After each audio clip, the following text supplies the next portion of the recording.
Sign or decline? That is the question. We've been answering it all off season. We're going to stay with the wide receiver. We've heard the name Mike Evans. We've talked about Gabe Davis. We've talked about some trade possibilities. But I'm going to bring up a name that seems to get mentioned randomly here or there from the comments on the text line. I'm Landry Locker. You can hear me Monday through Friday, 10 to 2 Central on Sports Radio 610 and the Odyssey app, YouTube, Twitch, all that. That's Cody Stutes. You can read his stuff, Houston Football, Best Money You'll Spend. And you can follow his channel on YouTube as well. Hollywood Brown, should the Texans, with all this talk about receivers, should Hollywood Brown be a possibility for the Houston Texans from a financial standpoint, from a fit standpoint? We've both been open to wide receivers. Should Hollywood Brown even be in the discussion? So initially, when I was thinking about wide receivers that fit for the Texans, Hollywood Brown was not on the radar for me. And as we got deeper into this process and as we start thinking a little bit more, Hollywood Brown sort of fits where the Texans don't currently have that guy. Look, Tank Dell and Nico Collins can get deep in the way that this offense operates. But the pure burner, you hear it all the time, the cliche at this point, the take the top off guy, neither one of those guys are that type of wide receiver. And with a guy like Hollywood Brown, if he is playing his best football, that guy is a game changer for what he brings to the table and what he could do. And you start thinking about all the different kinds of wide receivers. The Texans don't have this guy, and getting a guy like this is sometimes it costs a premium, and a guy with success under his belt, sometimes it costs a premium, but he is a type and style of wide receiver that the Texans don't have. And to draft a guy like this, it would be probably one of the expensive, highly invested picks. And I don't know if everybody's totally on board with that type of thing. So Hollywood's definitely on the radar. In fact, when we talk about him, I got to get cool. I got to go Hollywood. I got to put the shades on inside like this. So the projection, I think, is a little bit out of control. I just don't see this happening. We always use Spot Rack as the resource. It says 4 years, 59. It's too high. I don't see that happening. If you're telling me it's 4 years, 59, the answer is hell no. I just don't see that happening with Hollywood Brown. It's been an interesting career for Hollywood because in Baltimore, the first 3 years, his final year there, he had 1,000 yards. The 2 seasons before that, it was 769 and 584. Not really an offense that was equipped for him to really succeed. And I think we saw that. That's why they ended up making the change that they did.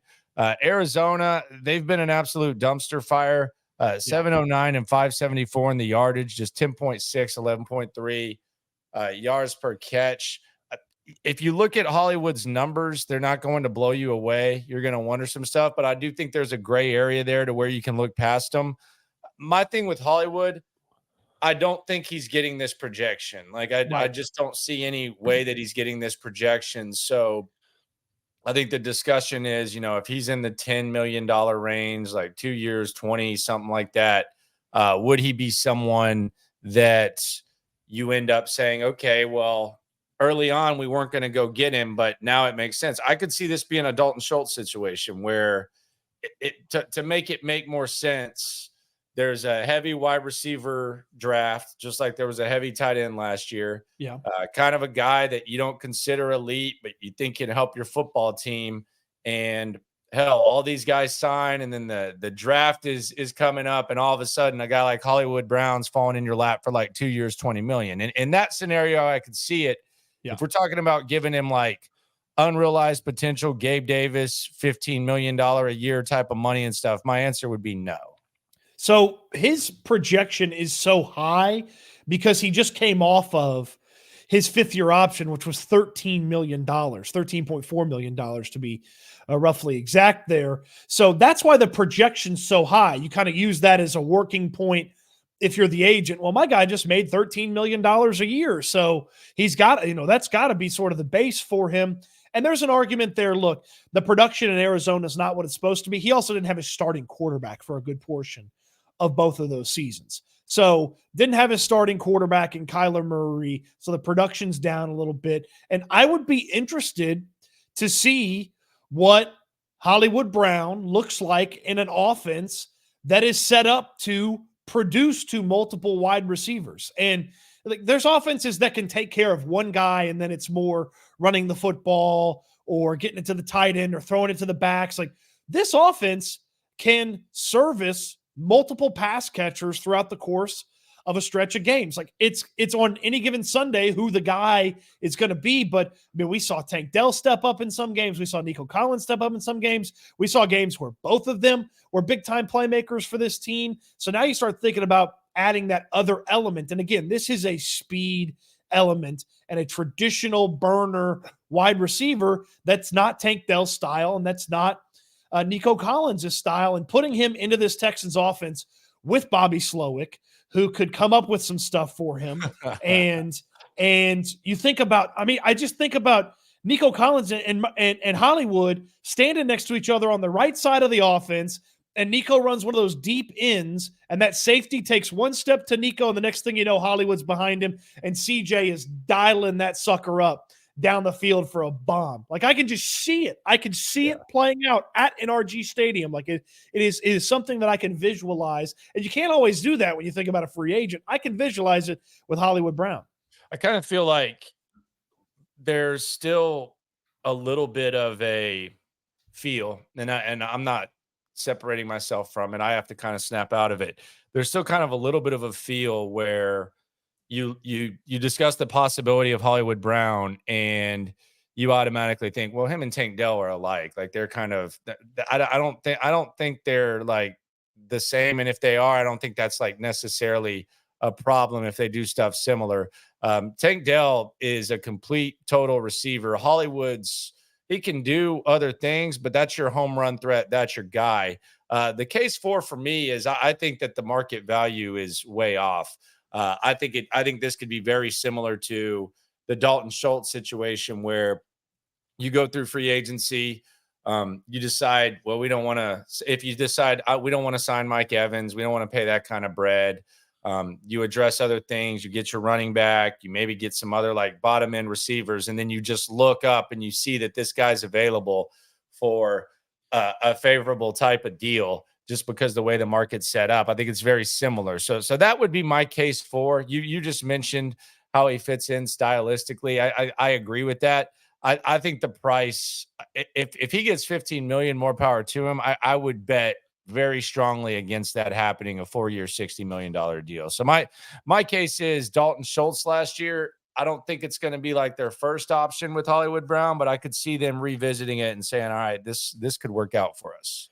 There's quite a few guys that, you know, I like this type of guy on a bargain / bounce back / under what he expected type of deal. I like that type of player more than if, you know, someone who kind of thought they were getting, like a Gabe Davis settling for less money. He's going to be a wide receiver 1 sometime. I don't think Hollywood Brown is thinking I'm going to be a wide receiver 1. I think he's probably thinking a little bit more the opposite. He might like the fit.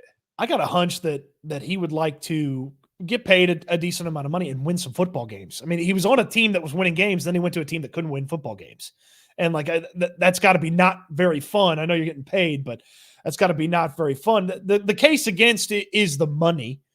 The case against is the money. If he gets paid a lot, then it won't make a lot of sense.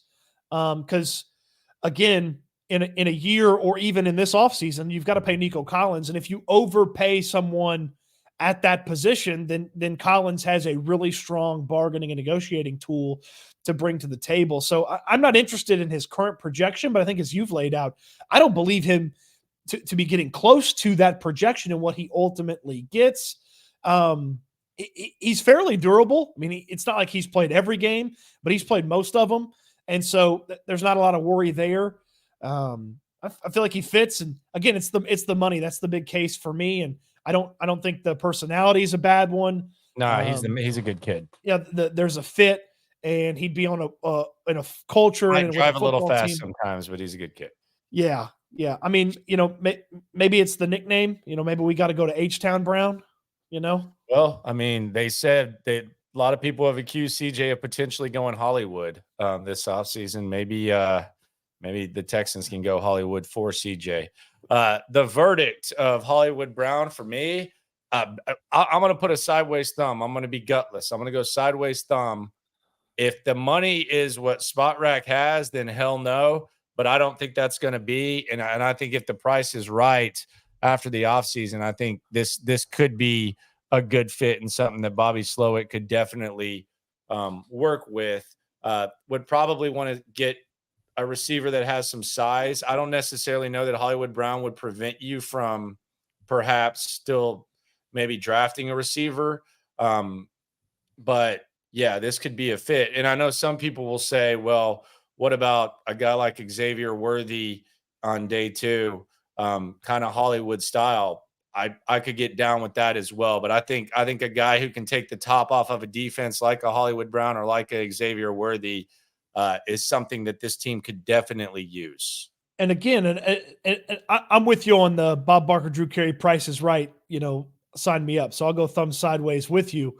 But an investment in Hollywood Brown allows you to do some different things with the draft. You don't get shoehorned into, oh, well, we've got to keep assets for this. Like maybe it allows Caserio to get a little mobile in that first round if a cornerback that he really likes starts to slip, or allows him to move around with some of those mid-round picks if a guy is also there in the second round, because he's moved up for guys in the second round a ton in his general manager career. So it allows you a little bit more flexibility where you're not shoehorned into, wow, have to get this because we don't have it. Like if you have this speed guy on the team, maybe you don't have to spend a first or a second round pick on a wide receiver. You could maybe take a guy that develops into it, or allows you to get mobile because, hey, we filled a need with free agency, so maybe we can use one less draft pick because we traded up to go get a guy that we really did need. So I'll go thumb sideways with you. Price is Right caveat on Hollywood, but